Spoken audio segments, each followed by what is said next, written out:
프랑스 파리의 한 고등학교. 마리는 친구들과 함께 점심시간에 앉아 선생님의 말을 듣고 있었어요. 올해 수학 여행지는 한국이다. 라는 말에 교실 안은 잠시 정적에 휩싸였죠. 한국, 왜 하필 한국이지?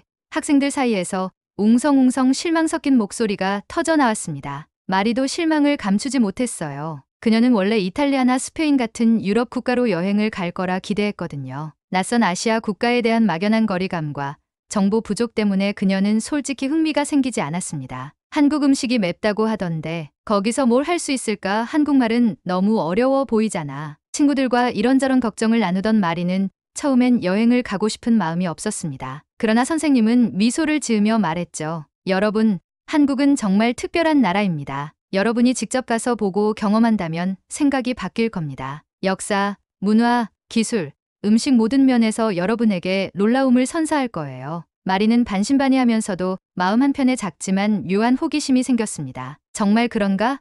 한국은 어떤 곳일까? 그렇게 마리와 친구들은 한국으로의 수학여행을 준비하게 되었고 드디어 출발하는 날이 다가옵니다. 한국에서의 일주일은 그들이 기대했던 것 이상으로 특별한 시간이 될 예정이었죠. 하지만 아직 마리는 그것을 상상하지도 못한 채 비행기에 몸을 싣습니다. 다음 이야기에서는 마리와 친구들이 처음 도착한 한국에서 어떤 경험을 하게 되는지 그들의 시선으로 따라가 볼게요. 여러분도 마리의 여행 이야기가 궁금하지 않나요? 잠깐, 단 1초면 충분합니다. 구독과 좋아요 버튼을 눌러주시면 채널 운영에 큰 힘이 됩니다. 클릭 한 번으로 저에게 큰 힘을 주시기 바라며 지금부터 이 매력적인 사연 속으로 함께 들어가 보실까요? 안녕하세요. 제 이름은 마리이고 프랑스 파리에서 태어나고 자란 평범한 고등학생이에요. 저는 미술과 문학을 좋아하고 여행은 항상 설레는 경험이지만 이번엔 조금 달랐어요. 수학여행지가 한국이라는 말을 들었을 때 솔직히 실망했거든요. 하지만 부모님이 가서 새로운 경험을 해보라고 설득하셔서 결국 떠나게 되었답니다. 드디어 도착한 인천국제공항. 비행기에서 내리는 순간 저는 공항의 크기와 현대적인 시설에 눈이 휘둥그레졌어요. 이게 공항이야? 너무 깔끔하고 커. 함께 온 친구들도 여긴 진짜 공상과학, 영화 세트 같아라며 감탄했어요. 자동으로 움직이는 안내 로봇, 모든 곳에 한눈에 들어오는 안내 표시, 그리고 빠르고 효율적인 입국 심사까지. 프랑스 공항과는 비교도 안 될 정도로 체계적이었어요. 버스를 타고 서울 시내로 향하던 중에도 모두들 창밖 풍경에 시선을 떼지 못했습니다. 높고 반짝이는 빌딩들, 그 사이로 자리 잡은 전통적인 건물들이 어우러진 모습이 낯설면서도 멋있었거든요. 서울에 도착하자마자 저희는 숙소에 짐을 풀고 가이드 선생님의 인솔하에 광장시장에 갔어요. 한국 전통시장이라는 말에 약간 지저분하거나 소란스러운 모습을 상상했지만 막상 도착해보니 활기차면서도 정돈된 느낌이었어요. 저희는 떡고기와 순대, 그리고 김밥 같은 음식을 맛보았어요. 특히 떡고기는 처음 먹어보는 매콤한 맛이었지만 너무 맛있어서 모두가 흠뻑 빠졌죠. 친구 앙리가 고개를 흔들며 말했어요. 이거 매운데 멈출 수가 없어. 저도 고개를 끄덕이며 프랑스 음식도 맛있지만 한국 음식은 또 다른 매력이 있어 라고 답했죠. 다음은 가이드 선생님이 추천해주신 동전 노래방. 작은 방 안에 들어가서 화면에 뜬 노래를 골라 노래를 부르는 시스템이 신기했어요. 앙리가 샹송을 부르며 열정을 폭발시키자 모두 박장대소하며 박수를 쳤죠. 여기선 창피한 게 없네. 완전 자유로워. 인생네컷이라는 이름의 사진 부스도 체험했어요. 네컷으로 찍는 사진은 단순한데도 결과물이 귀여워서 우리 모두 몇 장씩 인쇄해 가져갔습니다. 사진마다 귀여운 이모티콘과 한글이 들어가 있어 추억을 간직하기 딱 좋았죠. 다음 날엔 서울 지하철을 타보았습니다. 프랑스의 오래된 지하철과 달리 한국 지하철은 깨끗하고 조용했어요. 열차 안에서 책을 읽는 사람들, 노인에게 자리를 양보하는 모습도 인상 깊었고요. 와이파이도 되네. 대단하다. 한 친구가 스마트폰을 들고 감탄했어요. 밤이 되자 우리끼리 숙소 근처를 걸어보았어요. 밤늦은 시간임에도 거리는 안전했고 어두운 골목도 불빛이 가득했어요. 파리에서는 상상도 못할 일이었죠. 이렇게 늦은 시간에 여자들끼리 걸어 다녀도 전혀 위험하지 않아.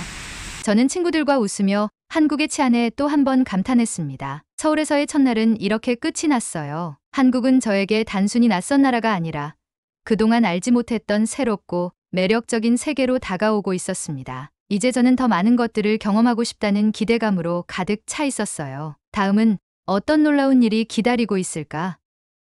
서울에서 버스를 타고 2시간쯤 달렸을까요?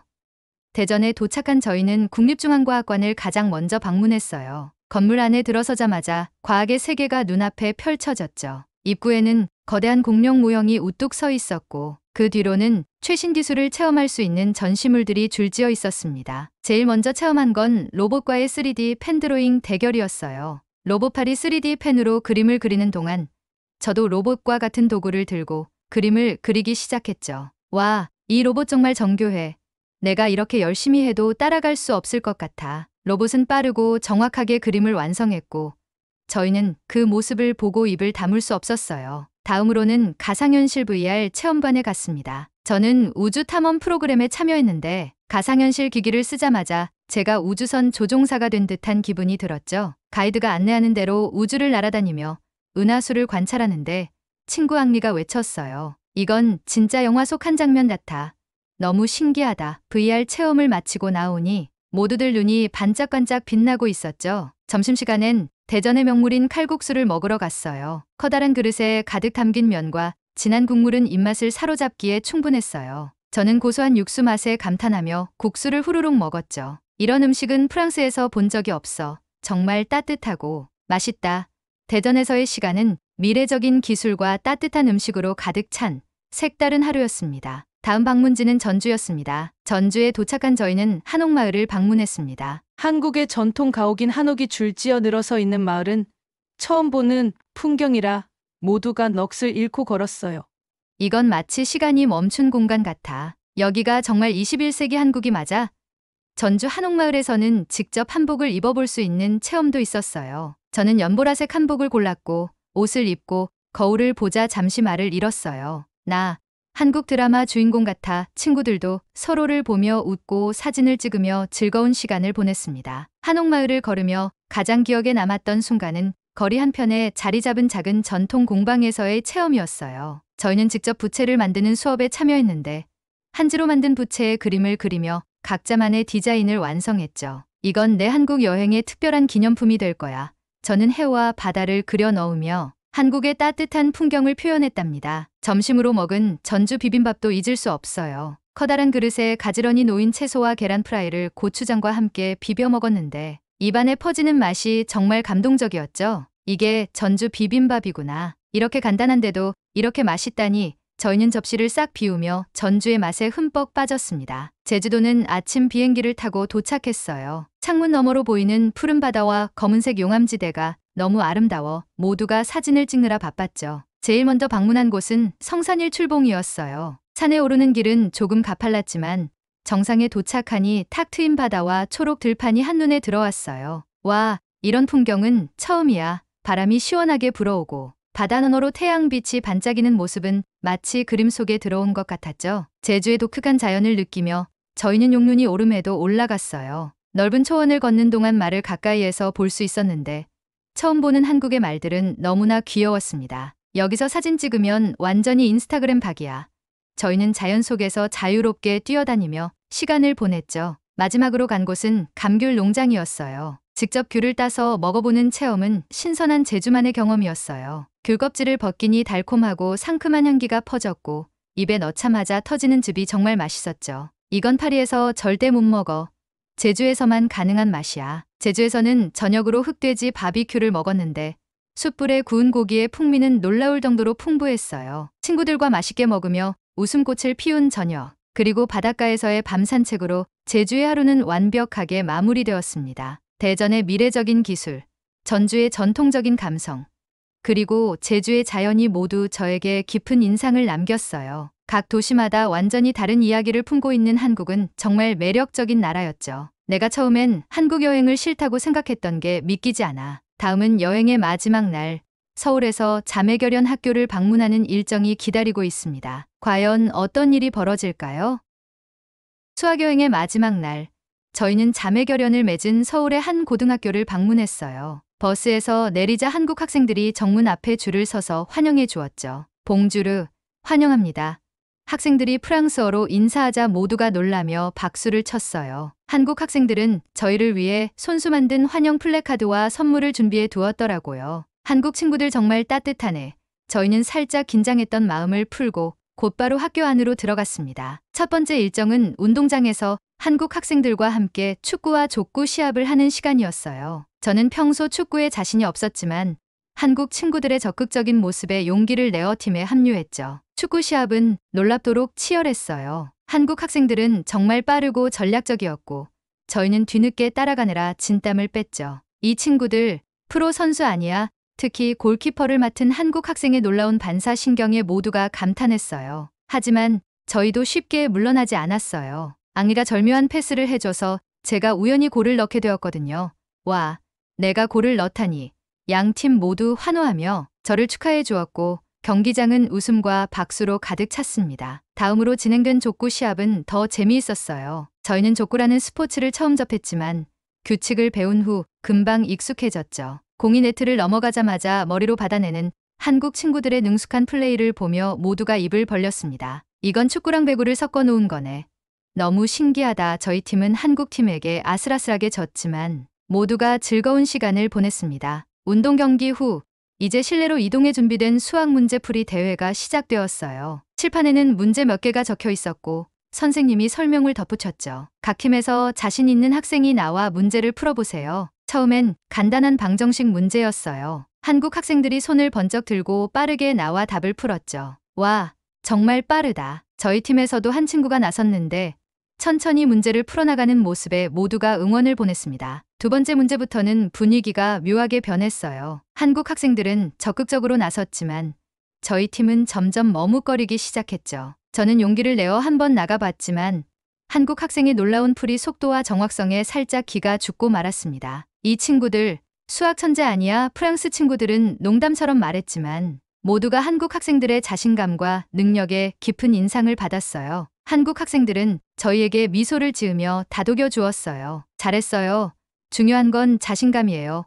그들의 따뜻한 격려에 저희도 조금씩 마음을 열고 문제를 풀어나갔죠. 결국 마지막 문제는 양 팀이 함께 협력해 풀어내며 웃음과 박수로 대회를 마무리했어요. 모든 일정이 끝난 후 저희는 한국 학생들과 함께 학교 급식을 먹었습니다. 이게 진짜 급식이야?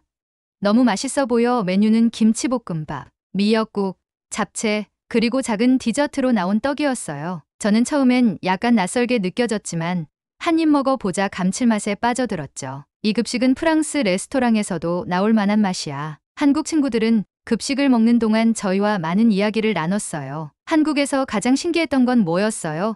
전주에서 비빔밥 먹은 게 정말 좋았어요.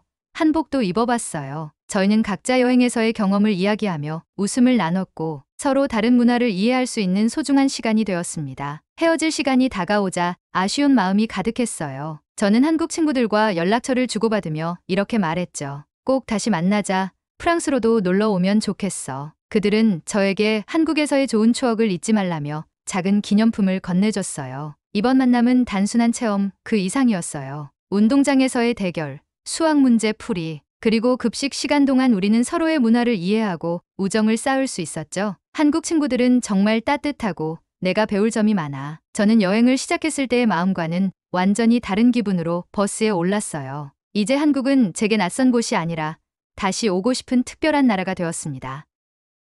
창밖에는 겨울 비가 조용히 내리고 있어요. 저는 따뜻한 차 한 잔을 옆에 두고 한국에서의 수학여행을 떠올리며 일기를 쓰기로 했어요. 한국으로 떠나기 전에는 솔직히 큰 기대가 없었어요. 왜 하필 한국이지? 라며 친구들과 툴툴거렸고 낯선 나라에 대한 두려움과 호기심이 뒤섞인 복잡한 감정이었죠. 하지만 인천국제공항에 내리는 순간부터 모든 것이 달라졌어요. 거대한 공항, 질서정연한 도시, 그리고 따뜻하게 맞아주던 사람들까지. 한국은 처음부터 저를 놀라게 했어요. 서울에서 먹었던 떡볶이와 김밥, 친구들과 웃으며 즐겼던 동전 노래방, 지하철을 타고 도시 곳곳을 누볐던 경험은 잊을 수 없을 거예요. 그리고 대전에서는 미래적인 과학 기술을, 전주에서는 전통 한옥과 비빔밥의 매력을, 제주도에서는 자연의 아름다움을 느꼈죠. 마지막 날 서울의 자매결연 학교에서 만난 한국 학생들은 제게 큰 깨달음을 주었어요. 틀려도 괜찮아. 중요한 건 자신감이에요. 수학대회에서 기죽어 있던 저에게 건네준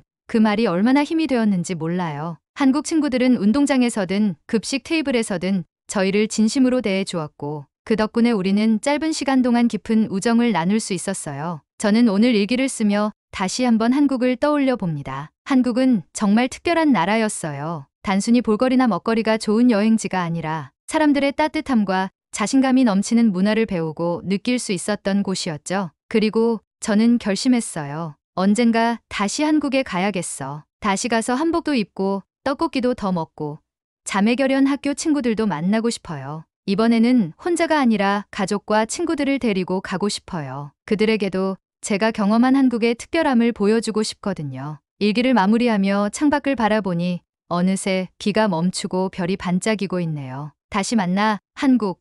제 마음속엔 이미 한국으로 가는 또 다른 여행의 계획이 그려지고 있어요. 여러분도 한국에서의 특별한 추억을 만들고 싶지 않나요? 여행은 단순한 관람이 아니라 우리의 마음을 채우는 경험이니까요. 오늘의 이야기는 여기까지입니다. 오늘의 사연이 마음에 드셨다면 구독과 좋아요 부탁드리겠습니다. 긴 이야기 끝까지 들어주셔서 진심으로 감사드리며 앞으로도 더 좋은 사연으로 여러분을 찾아오겠습니다. 시청해 주셔서 감사합니다.